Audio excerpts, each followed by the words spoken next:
झारखंड के आदिवासियों के द्वारा गवर्नमेंट को ये रिक्वेस्ट किया जा रहा है कि उनको कॉन्स्टिट्यूशन के 5th शेड्यूल का इस्तेमाल करके यूनिफॉर्म सिविल कोड से एग्जाम किया जाना चाहिए। और दूसरी तरफ नागालैंड की एक ट्राइब ने गवर्नमेंट को रिटन थ्रेट दिया है कि अगर नागालैंड में यूनिफॉर्म सिविल कोड इम्प्लीमेंट होते हैं तो वो MLAs और मिनिस्टर्स के घरों को आग लगा देंगे। और Indian home minister Amit Shah के द्वारा उनको आश्वासन दिया गया कि उनको इस यूनिफॉर्म सिविल कोड से एग्जाम किया जाएगा।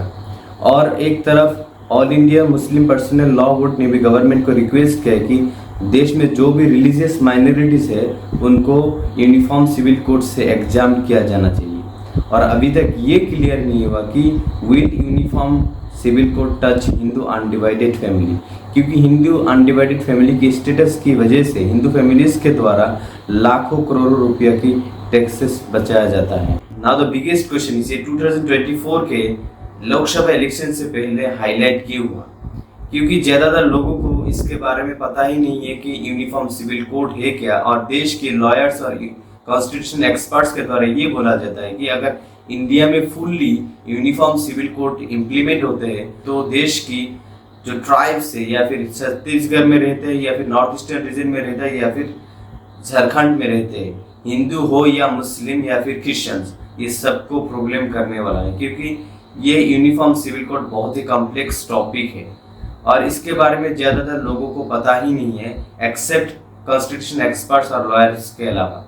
और इसीलिए शायद बीजेपी गवर्नमेंट को इसको इम्प्लीमेंट करने में इतना टाइम लग गया, क्योंकि BJP was very clear about their agenda regarding uniform civil code. क्योंकि इनकी मैनिफेस्टो में हर बार देखा गया कि अगर ये पावर में आते हैं तो यूनिफॉर्म सिविल कोड देश में लागू करेंगे। जैसे कि बात किया जाए आर्टिकल 370 या फिर राम मंदिर की, जहां एक तरफ राम मंदिर को बनाना था और दूसरी तरफ आर्टिकल 370 को हटाना था। ये उनके लिए कॉम्प्लिकेटेड था, लेकिन यूनिफॉर्म सिविल कोड से शायद इतना कॉम्प्लिकेटेड नहीं था। यूनिफॉर्म सिविल कोड की कॉम्प्लेक्सिटी की वजह से गवर्नमेंट्स के द्वारा 21st लॉ कमीशन बनाया गया, उसके बाद 22 लॉ कमीशन भी बनाया गया इसको रिव्यू करने के, लोगों को पूछने के लिए क्या यूनिफॉर्म सिविल कोड देश में लागू होना चाहिए या नहीं। और इसकी वैलिडिटी जो है अगस्त तक बढ़ा दिया गया गवर्नमेंट के द्वारा। और ये uniform civil code news channel वालों के लिए एक हॉट टॉपिक बन गया हर रोज इस पर डिबेट करने के लिए। और इसके फेवर में भी लोग बात कर रहे हैं जिसको इसके बारे में पता ही नहीं है, और इसके अगेंस्ट भी बात किया जा रहा है लोगों के द्वारा कि ये अगर इम्प्लीमेंट होते तो देश में अफरा तफरी मच जाएगा। क्योंकि जो नॉर्थ ईस्टर्न रीजन में शेड्यूल ट्राइब लोग रहते हैं या फिर जो भी ट्राइब रहते हैं जिसको कॉन्स्टिट्यूशन के 6th शेड्यूल का इस्तेमाल करके उनको कस्टमरी रूल्स और रिलीजियस रूल्स को प्रोटेक्ट किया जाता है। और व्हाट्सएप यूनिवर्सिटीज के द्वारा व्हाट्सएप मैसेजेस क्रिएट किया जा रहा है कि इसको फेवर में कौन वोट कर रहे हैं और इसके अगेंस्ट में कौन कौन वोट कर रहे हैं। हेलो फ्रेंड्स, मेरा नाम है शमसुद्दीन अहमद और आज के इस वीडियो में हम यूनिफॉर्म सिविल कोड को बहुत ही सिंपल लैंग्वेज में डिस्कस करेंगे और इसकी कॉम्प्लिकेटेड हिस्ट्री को भी एक्सप्लोर करेंगे। Or will it going to target only one community, or it will be the only ideal solution to bring uniformity in the nation, or it is a agenda of a BJP government to distract the people right before the election of 2024.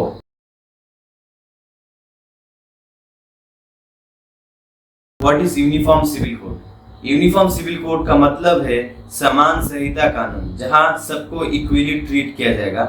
Uniform शब्द का मतलब है सबको equally treat किया जाएगा और code का मतलब है कलेक्शन ऑफ रूल्स। और जो सिविल वर्ड है ये बहुत ही कॉम्प्लिकेटेड है, इसको समझने के लिए आपको इंग्लिश लीगल सिस्टम को समझना पड़ेगा, क्योंकि Indian legal system English legal system से इन्फ्लुएंस्ड है। और इंग्लिश लीगल सिस्टम के थ्योरी के अनुसार सिविल और क्रिमिनल दोनों ही अलग अलग सब्जेक्ट है। सिविल वर्ड को एक एग्जांपल से समझते हैं। मान लीजिए राम और सुनील दो इंसान है जो अपोजिट डायरेक्शन से आ रहे, एक कार लेके आ रहे हैं और एक बाइक लेके आ रहे हैं। जो सुनील है वो अपने कार को बहुत ही ज्यादा प्यार करते हैं, और जो राम है वो भी अपनी बाइक से बहुत प्यार करते हैं। ये एक्सीडेंट होने के बाद राम गुस्से में आके सुनील को एक रॉड से हिट करता है, उसके बाद उसका मौत हो जाता है। और ये जो केस बनेगा ये CRPC के अंडर बनेगा, क्योंकि वो एक सोसाइटी के खिलाफ क्राइम किया है और ये केस क्रिमिनल प्रोसीजर के हिसाब से कोर्ट में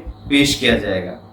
और राम के खिलाफ एक केस बनेगा राम वर्सेस स्टेट, जो स्टेट से सुनील बिलोंग करते हैं, और इस केस को प्रोसीड किया जाएगा कोर्ट में अकॉर्डिंग टू सीआरपीसी की प्रोसीड्यूर के हिसाब से। और सिविल केस जो है, मान लीजिए राम और सुनील एक एग्रीमेंट में बाइंडिंग है दोनों की ऑब्लिगेशंस के ऊपर।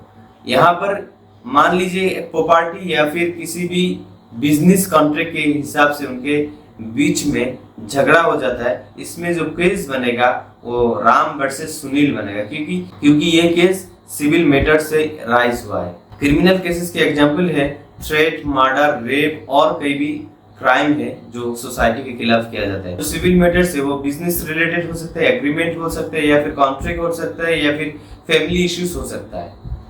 ऐसा नहीं है कि इंडिया में यूनिफॉर्म लॉस एग्जिस्ट नहीं करते, इंडिया में पहले से ही यूनिफॉर्म लॉस एग्जिस्ट करते हैं। अगर कोई भी व्यक्ति सोसाइटी के खिलाफ कोई भी क्राइम करेगा उनको इक्वली पनिश्ड किया जाएगा, आइदर वो हिंदू है या फिर मुस्लिम है या फिर क्रिश्चियन है या फिर दूसरी ट्राइब से बिलोंग्स करते हैं।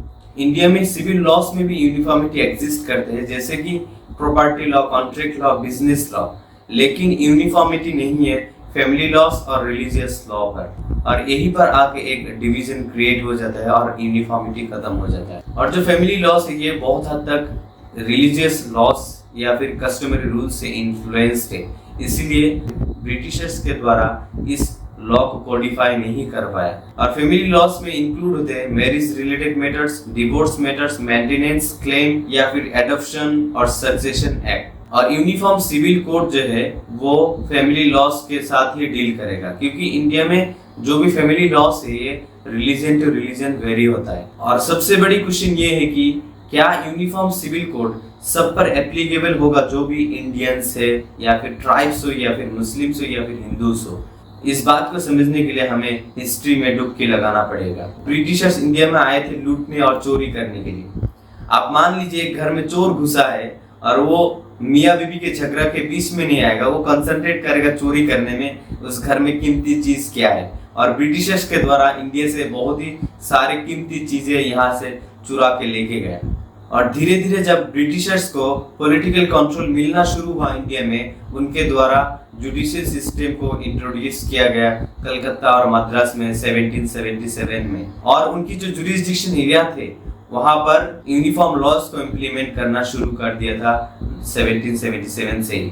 और ब्रिटिशर जब यूनिफॉर्म लॉज इम्प्लीमेंट करना शुरू किया इंडिया में, उनके द्वारा जब देखा गया कि इनकी कम्युनिटी के बीच में बहुत ही कॉम्प्लिकेटेड कस्टमरी रूल्स है, इसलिए उनके द्वारा जो अलग अलग रिलीजन है उनको यूनिफॉर्म लॉस नहीं दिया गया, वो पर्सनल लॉस से दूरी रहते थे, क्योंकि उनको फैमिली मैटर्स में इतना इंटरेस्ट नहीं था।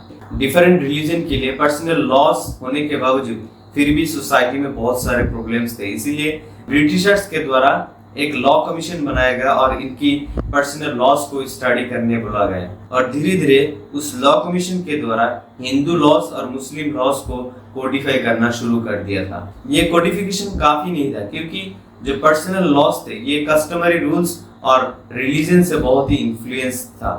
जैसे जैसे टाइम पास हुआ, ब्रिटिश गवर्नमेंट के द्वारा पर्सनल लॉस पर इंटरफेरेंस स्टार्ट हो गए थे। स्पेशली राजा राम मोहन राय जैसे रिफॉर्मिस्ट की वजह से 1829 में बेंगल सती रेगुलेशन एक्ट पास हुआ। उसके बाद 1856 में हिंदू विडो रीमैरिज एक्ट पास। सिमिलरली मुस्लिम्स के लिए भी 1937 में मुस्लिम पर्सनल लॉ शरीयत एप्लीकेशन एक्ट पास हुआ। उसके बाद 1939 में dissolution of Muslim marriage act पास हुआ था। और इसके अलावा ब्रिटिशर्स गवर्नमेंट के द्वारा सोसाइटी में यूनिफॉर्मिटी लाने के लिए और बहुत सारे यूनिफॉर्म लॉस इंडिया में पास किए गए, जैसे कि 1859 में सिविल प्रोसीड्यूर कोड पास हुआ। उसके बाद 1872 में इंडियन एविडेंस एक्ट, उसके बाद 1860 में आईपीसी, उसके बाद 1861 में सिविल प्रोसीड्यूर कोड, 1872 में इंडियन कॉन्ट्रैक्ट एक्ट, 1873 में इंडियन ओथ एक्ट, 1873 में स्पेशल मैरिज एक्ट। इन सारी लॉस को ब्रिटिशर्स गवर्नमेंट के द्वारा पास किया गया सोसाइटी में यूनिफॉर्मिटी लाने के लिए। फिर भी ब्रिटिशर्स गवर्नमेंट फेल हुआ यूनिफॉर्मिटी लाने में सोसाइटी में, क्योंकि जो सिविल लॉज है वो रिलीजियस टू रिलीजियस वेरी करते हैं। और इनहेरिटेंस लॉ जैसे मुस्लिम्स के लिए अलग है और हिंदूज के लिए भी अलग है। जैसे कि मुस्लिम लॉ में डिवोर्स वर्ड एग्जिस्ट नहीं करता था, वहाँ एग्जिस्ट करते थे ट्रिपल तलाक। और हिंदूज के लिए कोई भी डिवोर्स का कॉन्सेप्ट ही नहीं था। ये जो पुरानी कस्टमरी रूल्स और रेगुलेशंस है, इनको चेंज करना आसान बात नहीं है, क्योंकि ये सदियों से चला आ रहा है ये रूल्स रेगुलेशन, और इनको 20 साल या फिर 50 साल में चेंज नहीं किया जा सकता। बहुत टाइम लगेगा इसको चेंज करने में, और गवर्नमेंट ट्राई कर रहा है कि इंडिया में यूनिफॉर्म सिविल कोड बहुत ही जल्द इम्प्लीमेंट करेंगे। और ये था फर्स्ट पार्ट। और सेकेंड पार्ट में हम डिस्कस करेंगे कि इंडिपेंडेंस के बाद हमारी रिफॉर्मिस्ट और फ्रीडम फाइटर्स के द्वारा क्या स्टेप्स लिए गए यूनिफॉर्मिटी लाने में सोसाइटी में, और यूनिफॉर्म सिविल लॉस की क्यों इतना ज़रूरत हुआ, और गवर्नमेंट के द्वारा यूनिफॉर्म लॉस को कब तक इम्प्लीमेंट किया जाएगा, इसके बारे में डिटेल में बात करेंगे। अगर आपको ये वीडियो इन्फॉर्मेटिव लगा तो लाइक शेयर कमेंट जरूर करें। मिलते हैं अगली वीडियो में। बहुत बहुत धन्यवाद।